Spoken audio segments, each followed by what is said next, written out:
Hi! In this video, we will talk about communication. Verbal, non-verbal, oral, written, proxemics, haptics, chronemics, and a whole lot more. Malamang na-encounter nyo na sila, pero malay nyo, mas maintindihan nyo pa with my discussion. So, tara na! Let's go!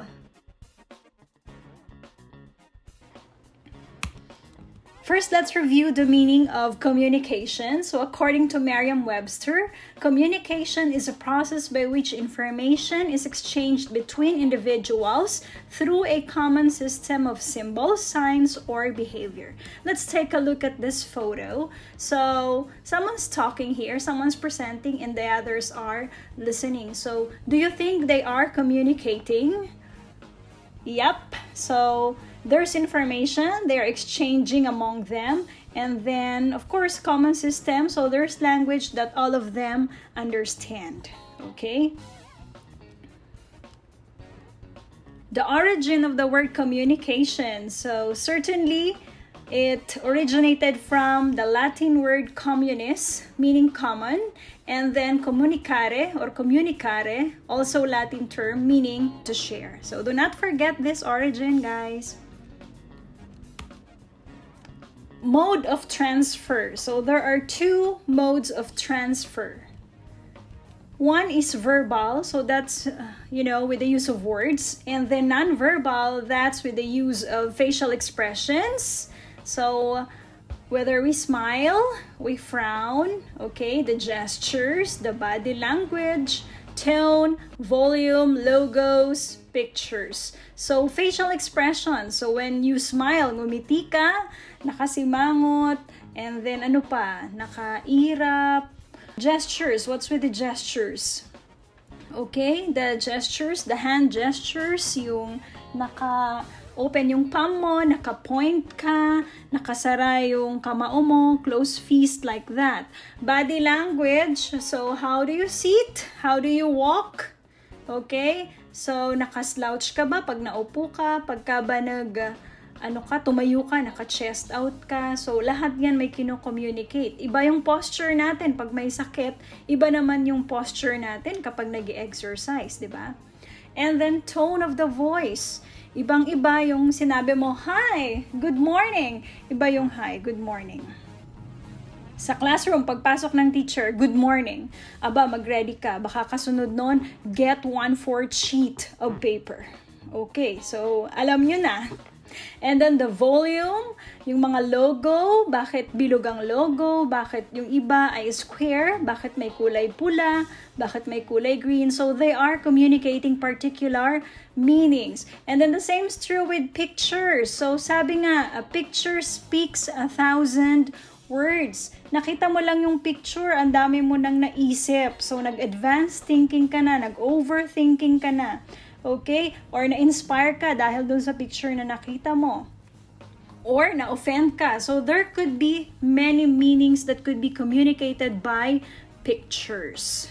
Okay, so lahat sila non-verbal, wordless, walang salita, but they are communicating certain messages. Alright, so let's have this. Picture number 1 or image 1. So how do you understand this? Okay, this is very timely. You see the image of the coronavirus. Sinong di makakakilala sa hitsurang ito or sa imahe na ito? And then what does it mean? So this means that the virus can enter our system through our mouth. So with the hand, touching the mouth. And then, of course, dama yung mukha, pwedeng sa mata dumaan, pwedeng ma-inhale, so things like that. That's why the safest is what? We wear the mask, and the latest recommendation is we also wear this face shield. So, walang masama kung tayo ay talagang susunod ng maayos sa pinapatupad. Okay? And then here, it says what? Please believe these days will pass. Yeah, I believe this day will pass. And then, I also pray for that. So, anong intindi mo dito sa sinasabi na to? And then, alin ang mas powerful sa palagay mo? Yung may words or yung wala? So we have different preferences, right? This one is communicating non-verbally, while this one is communicating, okay, verbally. All right, let's take a look at this simple diagram. Okay, so a simple understanding of how these aspects or terms are related. Oftentimes, you know, students are confused. Ma'am, ano yung verbal, non-verbal? Ano pong kinalaman nun sa oral tsaka written? So, everything starts with the general concept, communication. And then under communication, we have two major types. One is verbal, that's with the use of words. And the other is non-verbal, wordless, yung mga facial expressions, those that we have mentioned earlier on. And then under verbal, we have oral and written. So oral, spoken, written is through the use of, you know, writing materials. Okay? Yung walang boses to ha, there's no voice here. Okay. So, I am not certain if you know Professor Albert Mehrabian. If not, let me introduce him to you. So, Professor Albert Mehrabian is a Professor Emeritus of UCLA, University of California, Los Angeles, and he's popular with his percentage of verbal and non-verbal communication. Let's go take a look. Okay, see the diagram. So we have here 7, 38, 55. That's why they say there's this 7, 38, 55 rule. Okay, accordingly, 7% accounts for words, 38% accounts for tone and voice, and then 55% accounts for facial expressions and body language. So words is just, you know, according to this proposition, or you know, what has been authored by Professor Mehrabian based on his research. So 7% lang ang words, guys. And then 38% yan, prosodic features to. Okay, 38%, 55%, 38 plus 55. Okay, nag-calculator siguro kayo, ano? So, 38 plus 55 is 93. Wow, galing ko sa math, diba? Okay, 93 plus 7 is 100%. Okay, so alin ang mas matimbang? Alin ang mas may malaking porsyento? So when we combine this, definitely this will tell us that nonverbal communication is a lot greater than the verbal communication. So looking at this, okay, ito lang yung verbal according dito ha. And then ito na, nonverbal na, yung blue at saka green. Kaya siguro sinasabi nila, actions speak louder than words. Parang kumaway ka pero hindi ka ngumiti. Anong ibig sabihin nun? Nag-hi ka pero hindi ka nakangiti. So, contradictory yung non-verbal mo tsaka verbal. Okay, emang pag ganun po, alin ang mas matimbang? So yeah, according to this percentage division, non-verbal, right? Okay, ayan na ang linaw, 38 plus 55. So, ang verbal ay 7 lang. So, pag sinabi mong hi, tapos di ka ngumiti, so parang mas matimbang na kino-communicate niya na hindi talaga siya nagha-hi or bumabati sa'yo. So, it's somewhat like that. Okay. Now, let's have this oral communication. Wow. Okay. Do you smile this way? Ang cute ng ngiti niya, no? Plus the eyes. Okay. Total package of a great smile. Okay, under verbal, we have oral communication. And when we talk about oral, so speakers and listeners are present. My speaker, my listener. Hindi pwedeng puro speaker kayo lahat. Hindi kayo magkakaintindihan kung lahat kayo magsasalita. Lalo sa online, nagsasalita ang teacher. Kayo hindi naka-unmute yung hindi naka-mute yung mic nyo, naka-unmute kayo. So, naririnig lahat, pati tilaok ng manok, pati yung kahul ng aso, ng tricycle. Remember, if the speaker is speaking or talking, the listeners have to really listen so that there would be understanding or better communication. And then they exchange their thoughts and ideas through spoken words. You know, spoken words. So the voice here, guys, is very important. Yung boses dapat loud and clear. Hindi yung ikaw lang nakakarinig. So how will you call that communication if you're talking to someone and then di ka naman niya naririnig? Ikaw lang nakakarinig sa sarili mo. So mahirap yon. Kailangan when we speak, we really mean that we will be heard and be understood by the person whom we are talking to. So, malinaw dapat ang boses, tama lang ang lakas, hindi sobra, hindi sobrang hina naman. So, modulated, okay? And then the voice has to be nice enough to listen to. Kaya we have to take care of our voice kasi my voice minsan na masakit sa tenga. So, lalo yung halimbawa, nagkumanta ka maghapon, magdamag, tapos speaker ka pala bukas or ikaw yung reporter sa klase. Medyo mahirap yon. Okay, wag naman pong ganon. Kumanta sa ibang araw, pero kung may speaking schedule, medyo take care of your voice and prepare for that speaking engagement. Okay, it can be either face-to-face or through technological devices. Yep. So, okay lang face-to-face kapag normal situation, but we are in the new normal, so thank you. Meron tayong technological devices, meron technological advancement. So, with the internet and the gadgets at present, so we could have this, you know, virtual or online classes. We still conduct, you know, these discussions without seeing each other, without compromising our health. So thank you sa advancements in technology, okay? And then, yeah, take a look at this photo. So we have two ladies talking with each other here. You think nagkakaintindihan sila? Okay, mukha naman. So she looks pleasant and really paying attention to what this lady is telling her. So, okay yung kanilang pag-uusap sa picture na to. Okay, so next guys, what are the examples of oral communication? One, conversation. So yung conversation sa bahay, conversations natin sa telepono, dito sa discussion, sa klase. Okay, lahat yan ay example of oral communication. Another is staff meetings. Sa trabaho to. Job interviews, kapag nag-a-apply, you are selling your skills.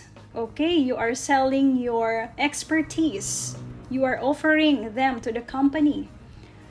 Campaign speeches, so kung merong mga student leaders na nangangampanya, so they will be voted by the rest of the students. So they have to deliver good speeches. Or kung may election, yung sa national or sa local, yung mga mayor, or yung mga senator, so they deliver speeches to convince people to vote for them. Okay, class discussions like this one. So we are talking with each other so that everyone among you understands the topic or the concept being dealt with.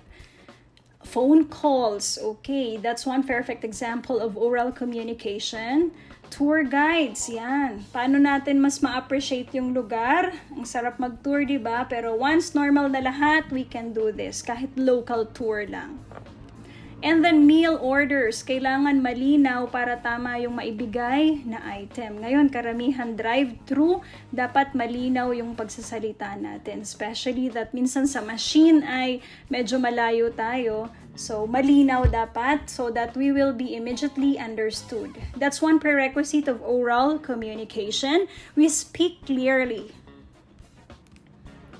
Okay, what are the advantages, ma'am? So, one, it happens quickly. Okay, kaya nga minsan magsi-CR ka, may nakasalubong ka. Naku, ihing-ihi ka na, di ka pa makaihi. Why? Sorry for that. Because wala, it happens quickly eh. Okay?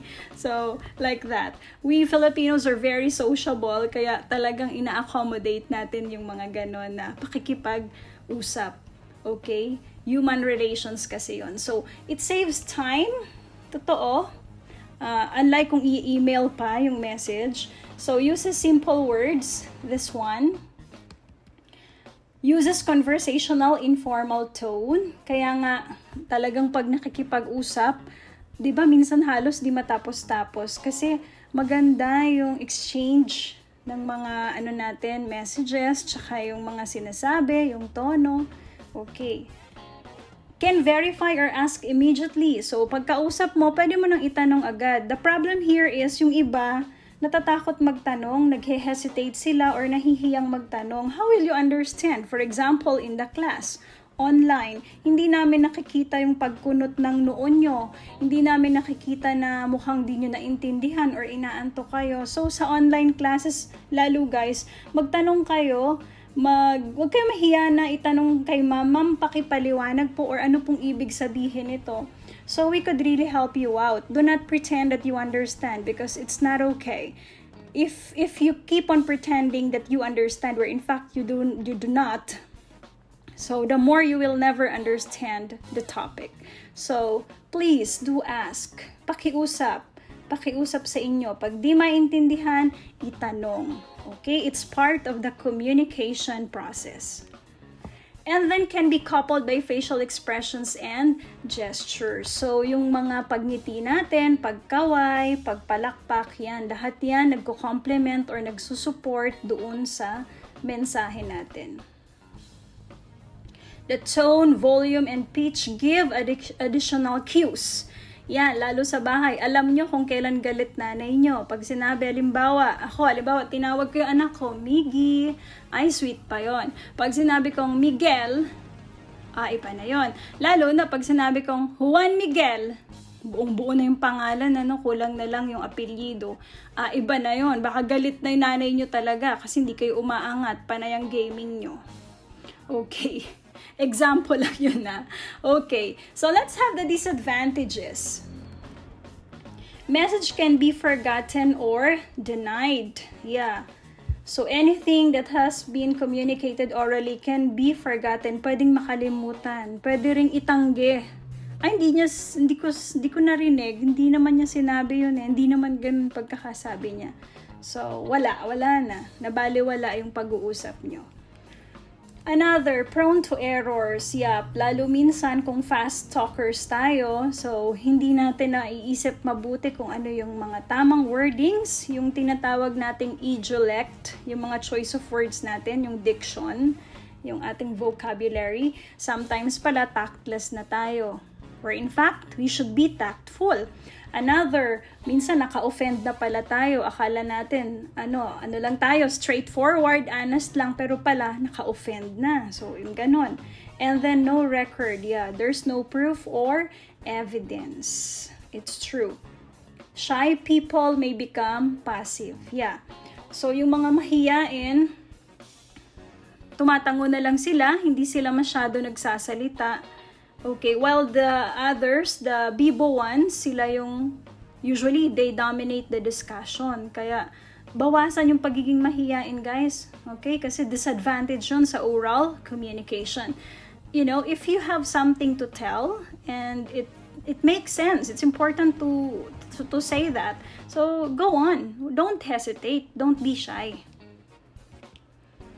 Alright, so that's it, guys. So, everything about oral communication. Remember, as we communicate, let's do it with etiquette. Do not forget the GMRC. What's that? Good manners and right conduct. Okay? So, thank you so much. Have fun learning.